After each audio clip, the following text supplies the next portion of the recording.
Well, welcome back to Wednesday's Live here on my YouTube slash Instagram accounts.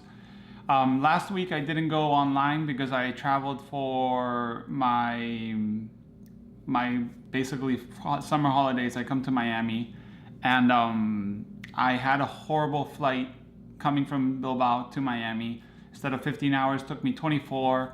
Lost two flights. Went through Boston, almost spent the night there, and ended up coming. And Wednesday I was exhausted. I was flying on Tuesday. So I skipped last week, so I'm really sorry. I think two people noticed, which is nice. Sorry for that. And now I'm back live. So hey, Hogarth and Humberson, which is Spain. Thanks for the haircut. I cut my hair myself, so it's pretty interesting every time I cut something wrong. But yeah, I'm here in Miami for holidays. I'm gonna be flying to San Francisco the 12th, and I'm gonna be in San Francisco for a few days, go to Lake Tahoe, then go back to San Francisco, fly back to Miami, spend another week, go back to Spain. So I'm going a bit of everywhere. I'm trying to organize a film and beer in San Francisco, so if you're from the Bay Area, just let me know. You can either write me through Instagram, YouTube, anything you want, you can write me and we can try to find a meeting. I have been really busy with family, so I got the news ready, but I haven't done them yet, so sorry for that too. A lot of people were curious on what I brought for my holidays. I went ahead and brought something I would have never thought of bringing, and I brought an out-of-focus camera. I brought the Contax G2 with the 45, the 28, and the little flash. It has the TLA 200. So this is what came with me. I brought some black and white film, which is what I shoot mostly. So I brought a few rolls of Ilford HP5. I'm shooting it at 1600, which in Miami proves to be something fun because you can only stop your lens down to f16 or f11. But I like doing this because if I go inside or anything like that, I can just shoot either way. So yeah, that's what I brought. I actually won a bid on Fujifilm GW680-3. If you guys don't know, it's what they call the Texas Leica. Hi, Savi. And the Texas Leica usually comes in 6x9, but I got the 6x8 version, which is a little different, and I wanted to try. I had the 6x9 back in the day. Now I got the 6x8. I'm hoping it will arrive tomorrow, and I'll make a little video about why I got it and what's the whole purpose. But basically it's for my workshop, and so I can teach people rangefinder. I sold all my rangefinder cameras except for 35. And when I do medium format rangefinders, I don't have anything but a Horseman VHR. So I sold that. I brought some Portra 400 for that camera, some Cinestill 800 that I have still to shoot, and I brought actually one lonely HP5 roll. I was gonna get some, but I don't know if it's gonna get on time before I leave, and I'll be going basically with my trip with this, and if I need more I'll buy some in San Francisco. Yes, Oscar, I saw the Mamiya 7. I was in need of cash, and I will regret it, and I already regret it, but I still have the 65 and the 150 lens. I'll probably catch another Mamiya 7 with an 80 sometime down the road. G2 out of focus. I have to say the G2 has proven to be a little bit of a curve to learning how to use it. I have it set for SAF, which is I think single autofocus, which is the middle one. And what I do is you press it once on the little button on the back and it focuses, but you really have to be careful to check the scale. So if the scale is blinking, it means it didn't focus. Like right now it focused at 0.5 meters. But if I like put my hand in the middle, it's blinking. And when it blinks, that means it's not focusing. You gotta get used to being sure that the confirmation on the little LCD will work. Out of focus, not out of focus. So basically that's what I do. I have shot maybe 10 rolls with this camera color. I got some Color Plus and I developed it in my lab. They scanned it. And I would say 7 out of 10 shots are in focus and 3 out of 10 are out of focus. but you do really notice when you're out of focus. Like I focus and I can tell exactly when I'm focusing because it starts going like blinking and it comes like all the way out. But it's pretty good. I mean, it is 1990s technology, and I can't say it's the best, but it works so far. I'll be developing and seeing how it went later on. Andreo says, what about Cinestill? Are you happy? Well, these rolls were given to me by a friend in Bilbao, and they're the 800T, and I can't say I'm happy or not because I haven't shot them yet. So this is what I have here, and I was counting on shooting some night shots either in Miami or San Francisco or something like that.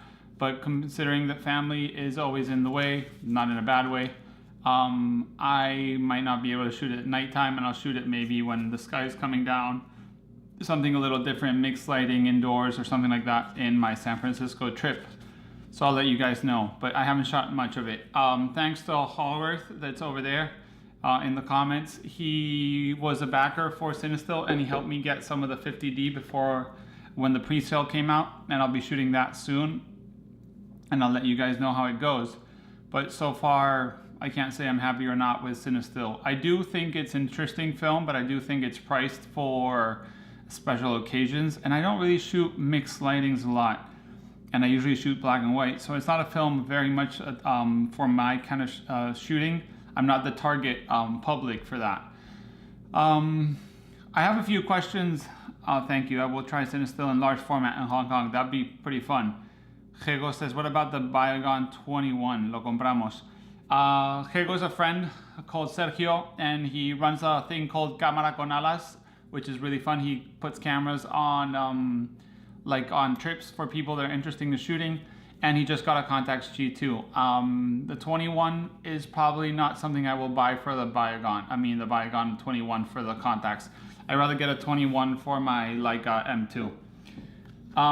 So yeah, I have a few questions that Svein has always sent me, which I really appreciate. If you guys have any information you want to like me answering with a bit more research or a bit more experience, you can write me through my website, which is nicosphotography.show.com. Email, whatever works for you, I can do. But Svein asked me something that's interesting. He says, how much time do you spend on each video you produce? There's a few different things.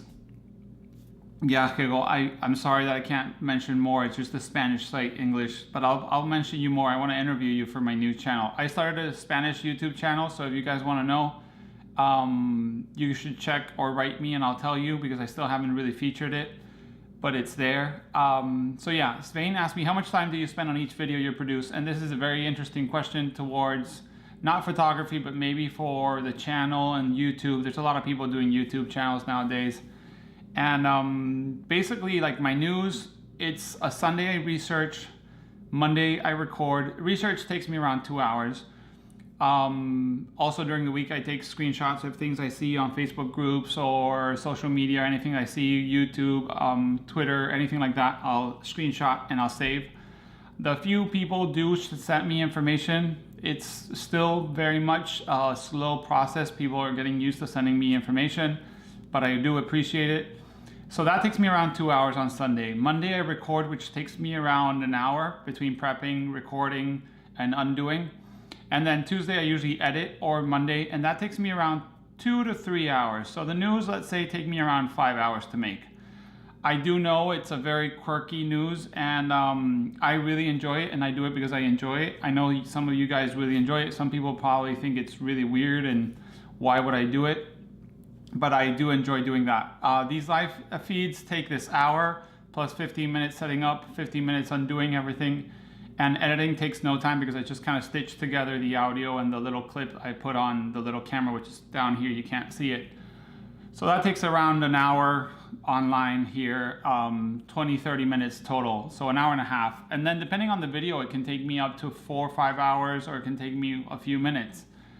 Funny thing is, my live videos that I posted on my YouTube when I started doing the Instagram live like every day, but then I had to stop because I don't know, something happened, I had to stop. Those are actually some of my more successful videos on YouTube, because I guess the titles are very catchy, like why did I get in large format, or why did I buy a Leica M2, or why is it my favorite, why I don't like the M3, stuff like that. People catch on that. It's clickbait, but it's not, so some people do that. I try not to do clickbait, I just do it for fun. So if you guys think it's like, oh Nico, you're really pushing the titles to the content, it's too much, let me know, because I'll push backwards. But I have a few videos that I will be doing here on my holidays about basically opinion on certain subjects with photography. And those take no time. Usually I record them in one go, maybe 15 minutes, then I edit them very quickly and post them. So those take half an hour, 45 minutes, but it does take a lot more work than I ever thought it would, but I do enjoy it. It's boring sometimes. I get bored, I go into different websites, I start checking out other YouTube channels and get bored into that. How often do you shoot is his second question. Every day. I will say I shoot, like I would say 9 out of 10 days I'll shoot. Depends on what I'm doing. On holiday I take a camera, like I've been carrying this camera everywhere. I have this new leather strap I got for it and I just take it out. It was in Key Biscayne yesterday at the lighthouse. I took it to the beach the other day and I've been using it all the time. So I do shoot almost every day. I think maybe there's like 10 to 15 days a year I don't shoot. I do try to plan my shoots if I can. Now with the studio I will be shooting more planned stuff. I'll get maybe a model or a friend, someone like that. Hey, Dom, he's in Miami. Should try to meet him as soon as possible. Also, what chemicals in the darkroom are actually pretty dangerous? Is it enough with a fan, or do you need a mask for certain things? You probably want to get a mask for certain things. For example, selenium toner, pyro is also pretty bad. I mean, developer, stop and fixer are okay. One would need some extraction of it out of your darkroom, but the real bad stuff that they recommend going out of your darkroom is like selenium toning, developing with pyro, stuff like that. You really should be out and with a breeze, maybe a mask. I have a mask and stuff, especially when I mix chemicals out of dust, like powder. So what I would do is I would put a mask, goggles, and maybe have some ventilation so I don't get it on my eyes or I don't breathe it in. Still probably not the best thing to do. There's probably healthier hobbies one can have. What part of the process, question number 4, what part of the process, idea shooting, develop, printing makes you feel the most happy? I think that's a tricky question because I think depending on what you're shooting, one thing makes me happier than the other. Like when I'm shooting out with my kids, I really like the shooting experience because we're playing, we're jumping around, we're in the pool, or we're at the park, we're maybe in a museum. I like shooting my kids like anywhere we go. Like I do street photography of my family. I don't really shoot strangers. I shoot my family in different situations, not posed, you know, not the whole smile family picture taking. I do a few postcard shots every now and then. But I really enjoy, where are these questions coming from? An email, Hogarth. Svein writes me an email almost every week to ask me these questions. So, for example, that's when I enjoy shooting. I enjoy shooting with my kids. Developing, I don't mind it. I think it's part of the process, but sometimes I get a lot of film to develop. Like so far this trip, I've shot like 5 to 6 rolls, so that's almost a roll a day. And by the end of this, I'll be full of film to develop. Okay, I'm gonna finish the question, then I'll answer these. There's a few questions. And then printing is also one of my favorites, but printing really makes me so concerned about how I shoot. So for example, when I'm printing, I really realize how much I should maybe think a lot more when I shoot, and how I should select more the subject, the metering, and a lot of stuff when I'm shooting, because the work it takes to develop is not that bad. But then printing, I mean, every single roll of 35 takes forever to print 36 shots. If you do a contact sheet and then you start selecting, and it's a lot of work. So you end up being a bit more on top of your work. I think it's one of the reasons it makes film slow down, not because one has to slow down. You can shoot as much film as you want. You can shoot 10 rolls a day, 10 rolls a minute, whatever you want. But it's the whole editing when you develop or scan on paper, it really makes you think a lot more. So yeah, I like it a lot. I like making prints. I like giving out prints and framing them, but it is a lot of work, and it does make me go backwards and making my shooting and ideas for my shots a lot more, let's say, I think a lot more about it. So it makes me go back and start thinking and waiting, especially for color because it's so expensive. There's a mix there. So yeah, my favorite is a bit of everything depending on what. Azrael, which just subscribe to your YouTube channel. You guys should check it out. Guy looks like has lots of videos on film and all of that. I still have to watch more, but I'm on holidays and the family calls me off if I get my phone and start watching. Ask me, what developer do you use? So if I'm shooting film and developing film, I use Kodak HC110 and B, which is my favorite. I've been using that forever. Before that, I was doing D76 homemade because I bought like 50 liters worth of that chemicals so I could mix it myself. But as I was saying, you gotta put your goggles, gotta do your thing, do it the day before, and that got in the way of having the time to do it. So I started shooting and developing with HC110. Also, D76 gave me more work in post. So I'm not a big scanner guy, so when I was printing, D76 gave me very flat negatives that I know a lot of people like, but it made me have to push a little bit more dodging, burning, contrast and all that, and it added steps to my print making. And HC110 gives me a contrast and a punch that I really enjoy.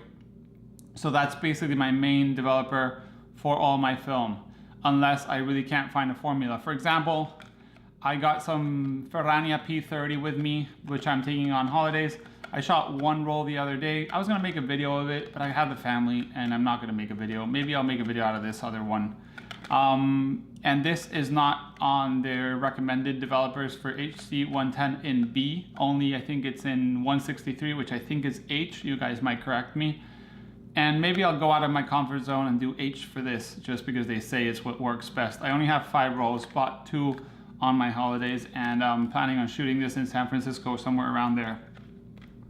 And for paper, what I've been using is what my mentor taught me, which was Ilford Multigrade.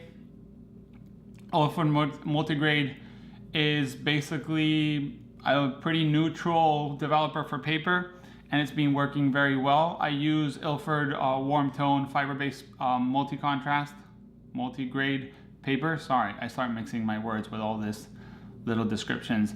And it's worked great for me. I don't think I would move out of it unless they like cancel that paper or that chemistry, or one day I want to try things. Even though I do make the YouTube videos, I don't like getting out of my comfort zone and trying something different just for the sake of it.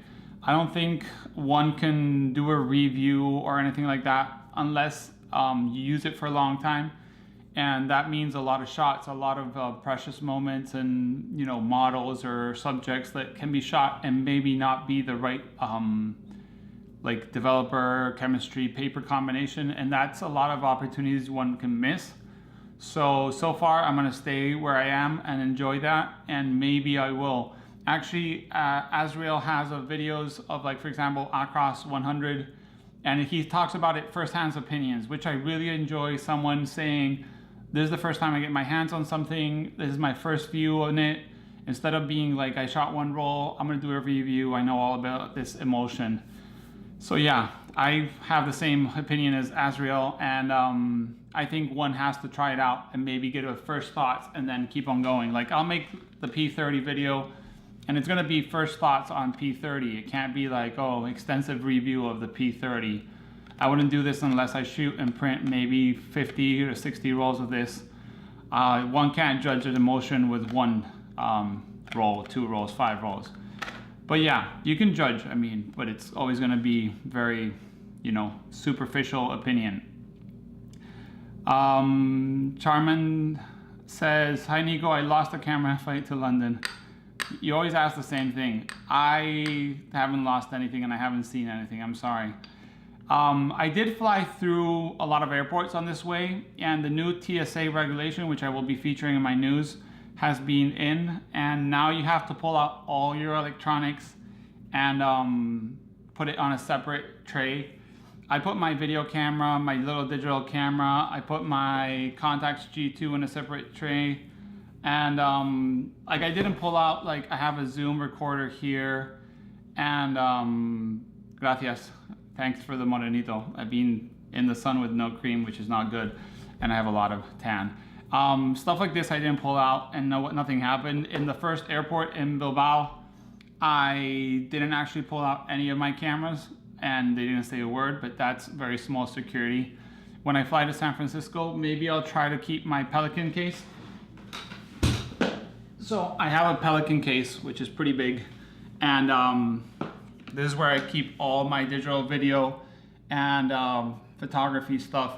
And I might test it on taking it all in and not telling the TSA security, not to push their buttons, but just to test if they would stop me and say, open it.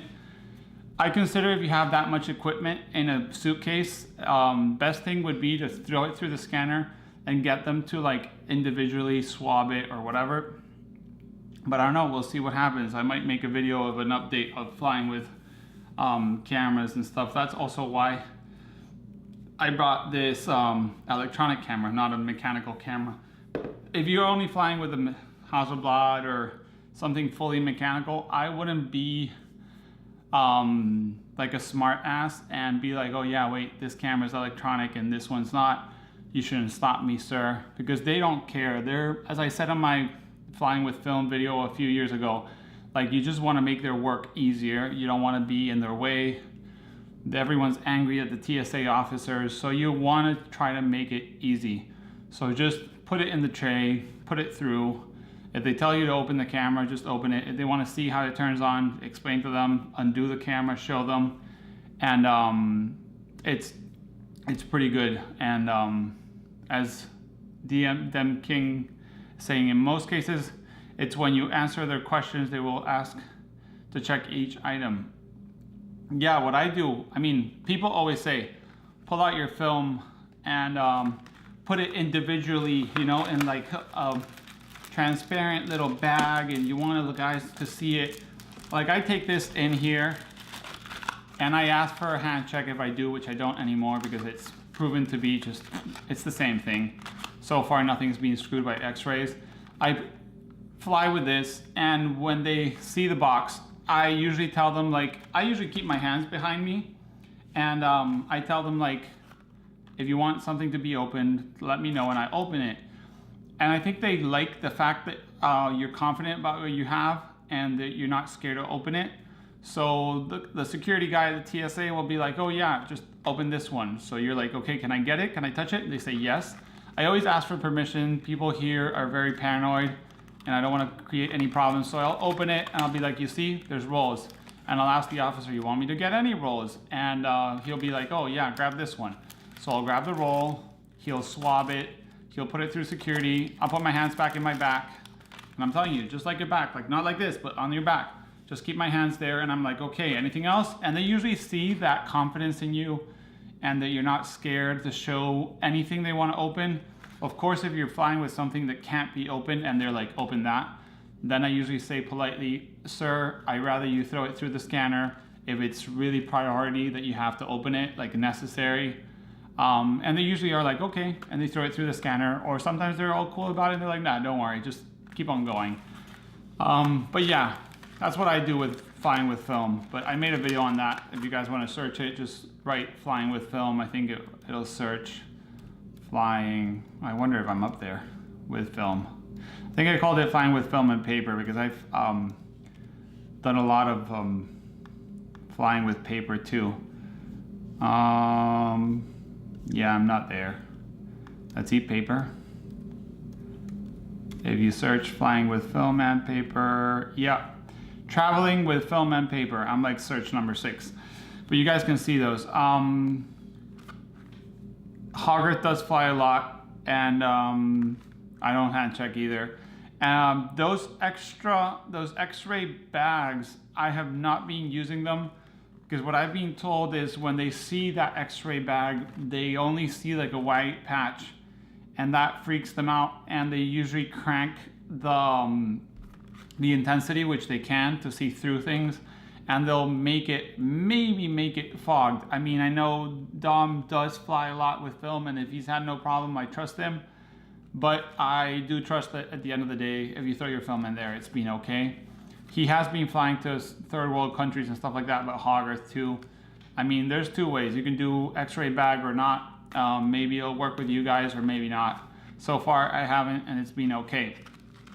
Someone was asking up there, I think Sergio, no medium format cameras. As I said, I got a GW683, the Texas Leica, which I hope to be taking out to my San Francisco trip and shooting with it. It's manual focus, mechanical, cheap.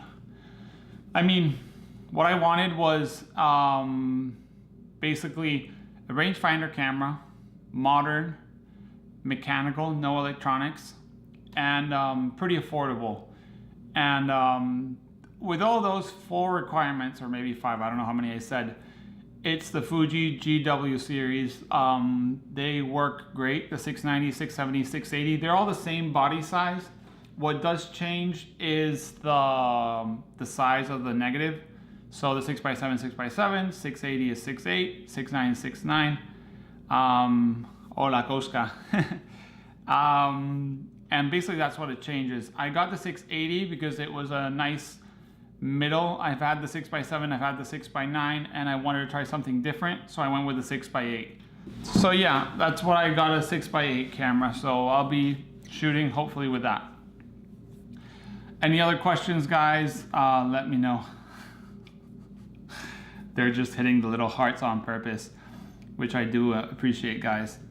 I don't know what the hearts mean, but yeah, you guys can click it all you want. Any other questions? Remember, you can ask.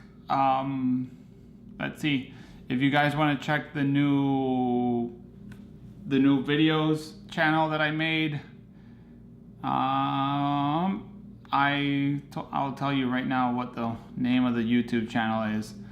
I haven't really given a proper name to it because I wasn't sure, but just in case you guys want to watch Spanish, it's called Nico Photo with an F show. And so far I only have one video introducing the whole channel. As Dom says, true Hogarth, like Nicholas mentioned, there was numerous occasions I was traveling to other countries and film was being scanned 7+ times. Yeah, I mean, I know Hogarth has also flown a lot and he's taken film through many. I've flown to New Zealand and back, and it went probably through 8-9 different scanners, and it was fine. Azrael asks me, stop bath or water? I use the stop bath, and the reason I've read, and I also agree with the stop bath, is if you use water, your fixture will have to work a little extra. So if you use a stop bath, that will really stop the chemical process, and it will be cleaner for the fixture to work. So they say the life of the fixture will be extended if you're using stop bath. Plus the price of stop bath isn't that expensive. And I always do one shot. So I develop and I throw it out every single time. I mix and I throw developer, stop, and fix. Usually developer is a one go. So I'll develop one time and throw it. Then fixer and stop I'll use during that session. So it'd be 10 rolls or 20 rolls, I'll still use it. I will maybe extend. I do over fix a little bit just in case. Sometimes my negatives come out nice and clear. Sometimes they come with a little purple hue or green hue depending on what film I'm using. But so far no trouble with that. Jim says, any good 6x6 medium format? Jim, I have a video called The Best Medium Format Camera. I think it's called The Best Medium Format Camera. Let me see if it's a video. Yeah, Best Medium Format Camera for people who shoot 35. You can watch that video, that's the name of it. It's very dependent on what you shoot, on your style of shooting. So what's your best? Hasselblad are great, Bronicas are great, Yashicas are great, Rolleiflex are great. I mean, there was not such a thing as a very, very, very bad medium format camera in 6x6. Yeah, you got the Holga, which is a 6x6 plastic camera. You have the Diana, you have stuff like that. but most cameras are great. You have to think a bit more what you're shooting. If you're shooting sports, if you're shooting portraits, if you're shooting street photography, if you're shooting candids, if you're shooting architecture, it depends on what you're shooting. Any good, I would say, for price, I would say the Bronica EC series is really good. The S2, S2A, and stuff like that are really good. The Hasselblads are really good. Rolleiflex, most of them, the 3.5 are awesome. Even the Rolleicords are good. The Yashica, the matte, normal matte is good. The matte 124. I mean, it depends a lot on what you shoot. 731 says, I may have asked before, but have you ever shot much of Pan F, and do you have an opinion on it? I don't think it's been asked before. Maybe it has. I have not shot a lot of Pan F. I'm a guy that shoots mostly his kids, and for that reason I usually push my film to 1600. So I'm shooting HP5 pushing to 1600, so an ISO 50 doesn't really work with me so well. I have shot maybe 2 to 3 rolls on 645 camera I had, and I found it really nice, but I'm not a huge, I guess my work doesn't work like really well, or it doesn't join, or it doesn't flow as good with a lot of grays. Like the whole gray scale of Pan F to me is a little too, it looks muddy, at least my shots, and I like the contrast. So I've been going with HP5 pushed. I do want to try less pushing and maybe a different aspect for my frames, but probably in large format, and Pan F, as you know, is not available in large format. How says, I'm saving for 4x5, maybe Intrepid 4x5, but I heard their ground glass is not very good. What I can do, I can make the ground glass brighter. If you use the Intrepid, I've seen people buy the Yankee on eBay ground glass, which is pretty, I think, pretty good.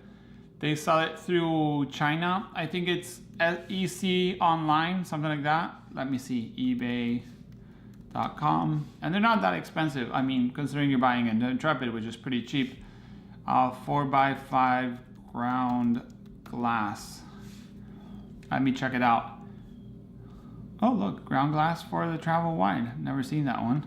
That's interesting. I used the original ground glass on the 4x5 and it worked great. Here it is, the new E-tone. Let me see. I think it was Yankee. Oh wait, I touched something. Yankee 4x5. Now I'm getting a bunch of ground, let's see, glass. And now I'll have a bunch of drink glasses. Yeah, it's not gonna be appearing. But there's a store called EC Online, something like that. Let me find him right now. EC Buy Online 2008. He used to have a Yankee ground glass that was working really well, so you can try that. Can I use vinegar to stop bath? You know you can, Eloy. You can use vinegar. Best is, Hogarth says, best is GW670W, obviously, but that is electronic, so I don't want electronic. Is there a way to fix the muddy dirt look of things that are far away? I think it might be atmosphere, but all my black and white images get this muddy background when I develop. If you're getting that muddy, it could be a few things. It could be in your metering, it could be your scanner. I found when I scan stuff, if you don't do it right, you're gonna get that muddy, horrible, like grayish, dark zones. And that's why when I print, I try to add a bit more contrast to make black really black. And so yeah, I can't tell you, it depends on your shots. I would have to see them. Holgert says, Nicholas Jacob won't shut up about Pan F. Yeah, we have to try it out. He was going on and on about it last night while we were developing Slide. Eloy, vinegar, you can stop with vinegar. Yes, you can. Let me see. But yeah, basically, yeah, let me see if I can find that Yankee. I'm at the EC Buy Online 2008. He's got a bunch of large format. This guy is an American guy living in China, and they make a lot of these products.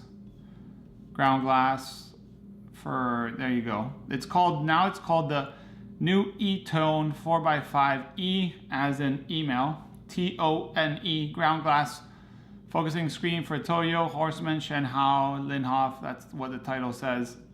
And it has the ground glass markings for 6x6, 6x9, 6x12. It actually looks very similar to the Chamonix 4x5 ground glass. $43, so you can check it out. And then there's some cheaper ones called ground glass with clipped corners on eBay. But I can say that this guy EC Online 2008 is EC Buy Online 2008 is a very reliable source. I was checking out the travel wide one. Interesting. Someone's making these. Homemade. Then the 4x5 ground glass is a photo finder, $22. Doesn't say much. What kind of initial investment am I looking at to get into large format, Azriel? I mean, it depends a lot on what you want to get. I would say a camera is a minimum of $300. Either you buy Intrepid New or Ghibellini 3D printed one, or a Graflex. I highly recommend a Graflex. They're cheap and they're really reliable. Their bellows are made of like atomic bomb proof leather or similar. And that's going to be $250, $300, let's say. I mean, you can buy cheaper, you can buy more expensive. Then film holders, calculate around 10 to 15 bucks a film holder. They give you 2 shots. Then lenses, normal lens, which is around 135 to 150 mil, is going to set you back around $100 to $200. Not much more if you buy some Kautar lens, which are rebranded by Calumet. You can buy some Nico or Fuji lenses, which are pretty cheap in Japan, and fly them to the States. There's no customs. And then if you want to get something wide, you can go down to 90. You're going to pay around 200, 250 bucks for those lenses. And if you want to go a little further, you're going to go to 210, which again, Nikon or Fuji make great lenses, and they're also around $200 shipped included. And then film. So, I mean, I would say like $500 will get you a camera, 1 lens, and film holders. And then you have to find film and how to develop it. You can do tray. You can do different tanks. If you have Patterson, you can get the, what is it, SP445 is that tank. That also works very well. The Mod 54 is the one for Tetanol. No, Patterson. And then you have the Jobo, which is a bit pricier, but you can buy secondhand too. So yeah, I'd say $500 can start you shooting. Also depends on your tripod.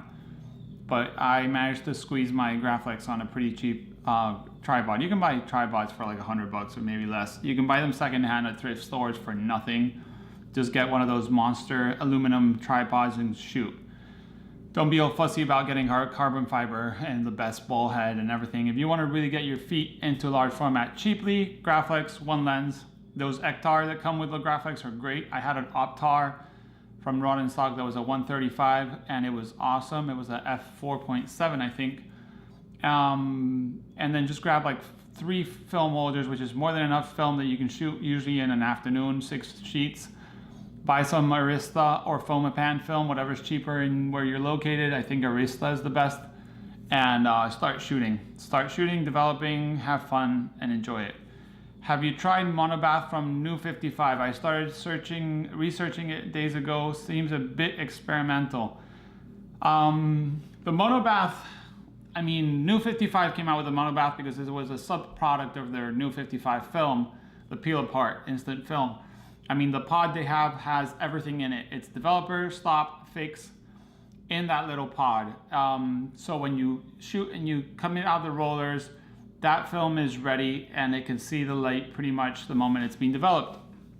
And that same pod with a bit of tweaking is that MonaBass they're selling. MonaBass have been around for years and they were pretty much put on the, in the shelf and stored because no one really found them to be a good compromise. I wouldn't say it's bad because I haven't tried it myself, but I have read a lot of people that I trust their opinions saying that MonaBass are something of the past, and that's why they're there in the past. And a lot of people enjoyed it. Some people made a video out of it. Matt Day made a video out of it, but he just grabbed one bottle, did a few developings, had problems, and made a video out of it, which again, I would say is initial thoughts or initial review on a product. I would want to try it more to give a better review. If I was myself or even Matt Day, I would recommend maybe he gave it a second try. He did try the R3 MonaBass. I know they're now doing the R5, which I'm sure is improved. But yeah, I'm still too skeptical about the MonaBass. I mean, something that will develop, fix, and develop, stop, and fix my film in one bath makes me a little concerned. It could work great or it could not, and that's what I'm not sure about. So now when they come out with a lab box, which is that little Kickstarter came out with a lab box, I might try to get my hands on one, even though I don't think it's the best invention for my use. Maybe for someone that, you know, doesn't have a darkroom, it doesn't want to change in a dark bag or whatever, will buy a lab box. It was really well funded, and people will shoot that and develop on that and use a MonaBass, and it'll be great because with one chemical, they'll get everything done. But I'm expecting a lot of people to have maybe not trouble, but you know, have little problems with, oh, I got blotches, or I got trouble with this, or chemical drag, or anything like that. I mean, I don't know. I wouldn't say I would use my most precious pictures with it if I was myself using it. So that would be my opinion on it. And talking about, let me see. Oh, interesting. I was looking at that guy that sells the travel wide ground glass. That's pretty interesting. Apart from that, any other questions? We are 50 minutes into our time frame. I did upload this into my website. I said it before, in nicosphotography.show.com. I think it's Nico's, let me see. I made a tab called live stream. So there you guys can maybe write comments. I don't know if I get those messages, even though never tried. If someone can try, I'd appreciate it. And there is all the live broadcasts as this one. I leave it on Instagram, put it on my YouTube, but also if you want to check the website, I left a little description on the top because someone said that they didn't know about this live feed. YouTube will stop banning my live videos August 21st, so I'll make a special live video. Azrael said, sorry, you said what you use fiber-based multigrade, but I missed what developer. It's the Ilford multigrade developer. So I buy the 5 liters, Ilford multigrade paper, no, developer. I buy the 5 liters because they last a while. It does get kind of coffee looking or a little brown, but it hasn't given me any trouble. And in Europe, at least in England, the 5 liters is so much cheaper than the 1 liter, proportional. So yeah, I use the Ilford multigrade developer. Ever tried Dectal? No, have not tried it. And as I said, I haven't gone anywhere out of my comfort zone because I just wasn't sure about it. Svein says, what is the reason we all don't just buy 3D printed large format cameras? It must be as good and cheaper. I don't really trust 3D printed stuff. I still have to see something 3D printed that is, it looks durable. If I'm buying a 4x5 camera, I'm buying a camera for a lifetime. So I want to have that camera as long as I can, shoot it in all occasions, put it in my backpack, not worry about ungluing or things breaking, or if I put it underwater, if it'll unglue. So I have a camera that I think will withstand a lot of use in all weather conditions throughout the years. That is a brand that will give me service if something happens. That it has available bellows. For example, I made a video on wide angle bellows or extension for getting close-ups. So that's why I went with Chamonix cameras. And also I like the idea that I can buy extra parts if something does break. I mean, 3D printed, yeah, I'm sure it'll be the future in many things. But so far, I find the traditional wooden cameras work really well, or the Graflex, which are so strong and so sturdy. I mean, I had a Graflex that was, I don't know, 50 years old and it worked great. So yeah, I don't think that 3D is bad, but I'm not gonna be the one to test it out and get burned out because I bought a 3D printed camera. If you guys want to check the 3D printed cameras, there is the italiancamera.com, which is funny because you write it and it doesn't show anywhere. Let me see. Ghibellini has the Italian camera, but you don't find it through Ghibellini's website. And their site, I don't know if he's too busy. Lini camera. If he's too busy making cameras that he doesn't update his website, but if you go to his Ghibellini website and you go to Eco 4x5, I don't know if that's it. Eco 4x5 is a 3D printed, they're selling for €1,000, 900 here, but that's the Ghibellini camera, 900 euros, 3D printed bellows. They make them green and colors, which might be your liking, not mine. But then you go to the Italian camera and you go home and you go to, it's www.theitaliancamera.com, and you go to the 4x5 and here it's $299. So I don't know if he's trying to separate the brands, but it's exactly, or it looks like it's exactly the same camera. Wait, I'm trying to open the different tabs. Yeah, it's exactly, looks exactly like the same camera. And one's $299 and one's $900. So you guys decide, I don't know what works with him. But I'm not yet willing to put $299 for a camera that might not work as explained. Oscar says 3D printed, depending on the material, is really solid. I've done a bit with it. The problem I've encountered is the straight out of the machine, the materials is not light tight. You have to paint it. So yeah, that's an issue. I do remember the Travel Wide when they came out with a 4x5 camera. They did a 3D model for the Kickstarter, which was very successful. And they did say that the 3D printed version, even though they used a very solid material, was strong, but it wasn't light tight. So they got a lot of like, how do you say, light leaks? Travel Wide Kickstarter. I think it's even on the video and stuff. But you go to the Wonderlust.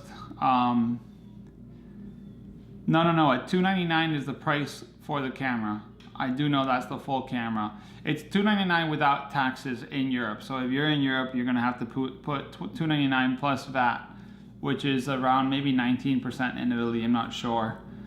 But if you look at the Travel Wide, I remember there was a tag. The prototype that they have here is covered with some kind of material because they were having problems with light leaks. There's even a light leak on one of the shots. But they gaffer taped the whole thing and shot with it, so it can be done.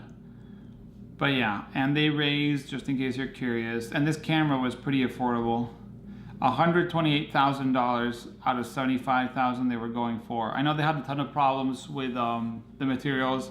I've got one, and it worked really well, and it was really fun to shoot. And I'm sad they're still not doing it. And I hope they do end up making more. Someone here says, Jeff, my helical ring snapped in half. Do you guys have any spares? That's what I was telling you. This is a trouble with like cameras not working or not having accessories. I paid $40 for mine, so I'm not concerned if mine breaks. I mean, it was so cheap. I would even put it underwater if it wasn't because I haven't brought it with me to Miami. And where I live, the weather is not that nice to put a camera under the water. But yeah, 3D printing can be trouble sometimes, and you can buy one of the Ghibellini's cameras through theitaliancamera.com for $2.99. This is not sponsored. I'm just saying this just in case you guys want. And I found that to be interesting that there was a price difference like that. Pre-orders are available in the new special camera with very affordable price. Delivery time about 15 to 20 days. So yeah, and on the bottom it says Ghibellini, even though if you go to the Ghibellini site, it doesn't seem to be any Italian camera. Let's see if I go to the shop. Ghibellini's shop. Nope. There's a bunch of stuff, but not any of those. Interesting. I don't know why. I guess he hasn't had time to update his store. But you can go and get the Italian camera for $2.99 if you're not a big fan of the Intrepid. The Ghibellini does have a problem with the back is not, I think, a standard Graphmatic or Graphlock, sorry. So be aware of that. Any thoughts on Tri-X? Azrael, I became a big fan of HP5 because Tri-X was not so easy to buy in larger formats, and HP5 comes around in all the formats and all the sizes up to whatever I want to shoot. Tri-X also, but the price is very different when you go to 4x5 and 8x10 or bigger, and that's why I stuck with Ilford. Plus I had a few rolls of Tri-X give me trouble with some silver, and they were very, very, very thin negatives. They're actually so thin that you could only see them in a black background. And I decided to just keep on going with HP5. But I did enjoy the whole like shooting at ISO 400 or 800 and not having to change my developing times.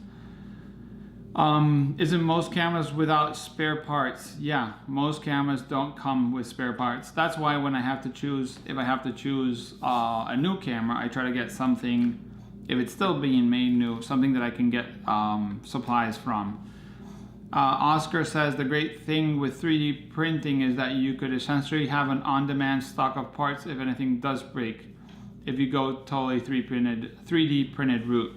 No, yeah, I do think 3D is going to be the future of many things and many spare parts, even for nowadays cameras, like old cameras. I have a friend in Bilbao that fixes and mends all kinds of different things. And he bought a 3D printer machine because he said depending on what machine he was fixing, the gears or anything was out of stock, he would 3D print it himself and put it into the machine. Whether it was a TV, a VCR, or a washing machine, whatever he was fixing, he was doing that. And I think that's going to be something very interesting as 3D printing improves and the materials get better. It's really going to be one of the best options out there. Like, you know, spare like caps, like this is the cap for the contacts, which is great. It's metallic, has a little interior that's like linen, and it fits like a glove in here, but this will get lost one day, and I probably won't want to buy whatever they're asking on eBay for them. Same thing as the lens hood. This can fall, and that's it for it. And I might not buy, I don't mind buying a 3D printed something like this or make it myself. You want to 3D print a Hasselblad 500 1cm. I would never 3D print something that has to have mechanical wear, because of course plastic and mechanical wear probably don't work well together. You know, when the little gears have to work and work continuously, they probably would get like broken or wear out, sorry, and I wouldn't like that happening. Plus, at the end of the day, my biggest problem with shooting certain things and shooting film is I really want my shots to come out. Like, I don't want to miss a shot, so I would not experiment unless I really think it's worth it. So I'll never play around with film or with a camera for the sake of screwing it up unless I really want that as a possible outcome. So yeah, so far I'll stay with reliable cameras, reliable chemistry, reliable film, reliable pretty much everything. And I won't go into testing things. I think there's a lot of people out there testing and it's wonderful, but it's not what I want to do so far. But yeah, it's 5 to 10 in Spain, 5 to 4 here in Miami. I'm gonna call it a day for now. Thanks for you guys joining me. I will be doing the news this week, maybe a little later, probably tomorrow, and uploading as soon as possible. I brought everything with me to do the news, so you want to print the lost eyepiece on your contacts. I don't know what piece, but this is a very special part. But yeah, thanks for joining me, guys. We'll talk next week live as always. If you guys want to send me any information or questions you have, just find the different ways to search me. It's Nicolas Yacera on most social media. It's all linked on my YouTube channel, videos and stuff like that. Thanks for watching. See you next week. Bye.